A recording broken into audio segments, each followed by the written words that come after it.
So வெறுவாய்க்கு அவல் கிடைச்ச மாதிரி அப்படின்னு சொல்லுவாங்களா, அந்த மாதிரி இன்றைக்கி அவல் பொரிகடலை தான் எப்படி வறுக்கிறதுன்னு பார்க்க போகிறோம். ஃபஸ்ட்டு வந்து நீங்கள் பொரிகடலையே ஒரு பவுல் வந்து சேர்த்துக்கோங்க. இது சிம்மில் வச்சு தான் இந்த ப்ராசஸ் ஃபுல்லாக பண்ணணும், இல்லைன்னா வேகமாக தீஞ்சிரும். இந்த பொரிகடலை வந்து கொஞ்சம் சூடு ஏன்னா போதும், ரொம்ப செவக்க வறுக்க வேண்டாம்.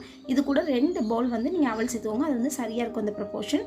இது வந்து சிம்மில் வச்சுட்டு நீங்கள் வறுத்துக்கிட்டே இருந்தீங்கன்னா ஒரு ஸ்டேஜில் வந்து நீங்கள் சாப்பிட்டு பாருங்கள், நல்லா கிறிஸ்பியாக முறுன்னு இருக்கும் அவல். அந்த ஸ்டேஜில் நீங்கள் ஆஃப் பண்ணிடுங்க. பொரிகடலை வந்து கொஞ்சம் நமத்து போன மாதிரி இருக்கும், பட் ஆறுன உடனே நல்லா கிறிஸ்பியாக இருக்கும். சூடாக சாப்பிட்டா அப்படி தான் இருக்கும். ஸோ இந்த மாதிரி 2யும் வறுத்துட்டு நல்லா சூடு ஆறுறதுக்காக ஒரு தாம்பாளத்தில் தட்டி ஆற வச்சுருங்க. அதுக்கப்புறமா ஒரு ஏர்டைட் கண்டெய்னரில் ஸ்டோர் பண்ணி வச்சிட்டிங்கன்னா உங்களுக்கு எப்போல்லாம் பசிக்குது, ஏதாவது வாயில் போட்டு நம்ம க்ரன்ச் பண்ணணும் அப்படின்னு நினைக்கிறப்பட இந்த மாதிரி அவல் பொரிகளை வறுத்து வச்சுட்டு நீங்கள் சாப்பிட்டு பாருங்கள். வாய் அவ்வளோ வாசமாக இருக்கும். நம்ம எப்போ பார்த்தாலும் எண்ணெயில் பொரிச்ச ஜாமானாக சாப்பிட்றது போல் இந்த மாதிரி ஆரோக்கியமாக நம்ம சாப்பிட்டு போயிடலாம். இந்த வீடியோ பிடிச்சிருந்தா ஹோம் கிச்சன் சேனலுக்கு சப்ஸ்கிரைப் பண்ணுங்கள், லைக் பண்ணுங்கள், ஷேர் பண்ணுங்கள். எங்கள் வீட்டு கைப்பக்குவம் உங்கள் வீட்டிலும் கமகமக்கட்டும். வாழ்க வளமுடன்.